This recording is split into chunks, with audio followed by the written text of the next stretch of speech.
Hello, my name is Chau, and in my project today, I will explore how screen time exposure affects early language development in toddler age 0 to 2. So this question matters because screens has become an integrated part into the daily caregiving routines of infants and toddlers, especially between age 0 and 2. This is a critical period for language and communication development. We have WHO and AAP organizations actually warn against screen use in infants due to some developmental risk. From the research that I found, there are actually mixed findings.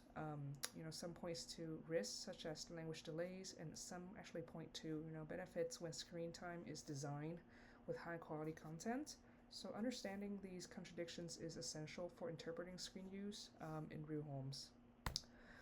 This topic is related to several cognitive science topics.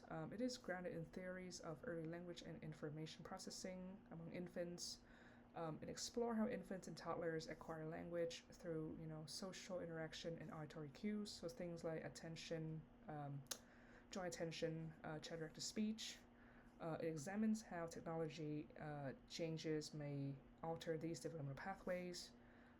And it connects directly to cognitive mechanisms like attention, memory, neuroplasticity, and it has a broader general idea of how screen usage is actually a socially embedded factor.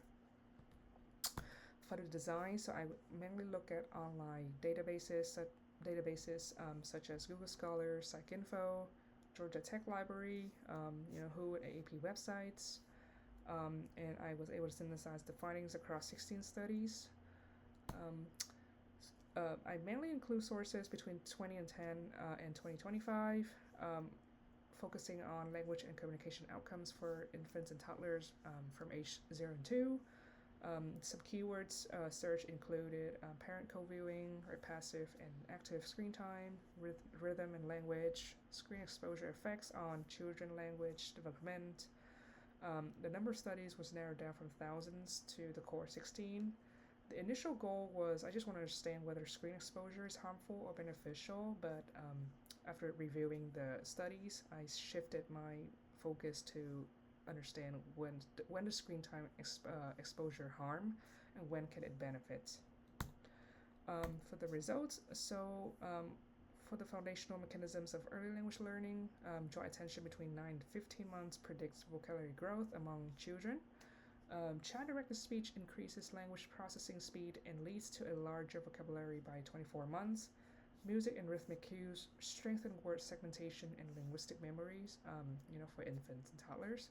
And these mechanisms explain why, these children learn best through responsive and social interaction.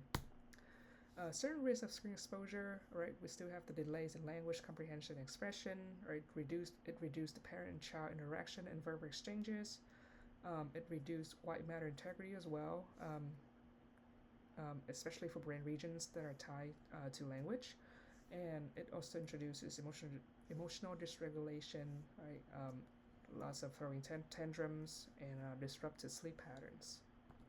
So when screen time actually helps, it's when we introduce parental co-viewing into the picture. So it actually enhances joint attention and word learning. Interactive and active media actually increases engagement and vocabulary growth. Educational contents, right, like Miss Rachel, it has a lot of prompts, labels, repetition, which improve language learning outcomes. So lots of differencing in outcomes, and it kind of brings us back to the joint attention, child-directed speech, and rhythmic cues. It all boils down to how screen type and usage determine learning potential. And also for screen exposure, it is actually embedded in its social, cultural factors. So home environments, cultural norms, and how children imitate parental screen habits, right? All of these actually shape how the children learn language as well. So in conclusion, screen exposure is not inherently good or bad, but it is context dependent. So high quality interactive and guided viewing actually supports language development. Passive or excessive viewing hinders communication and language development, and meaningful interaction remains the core driver of early language learning.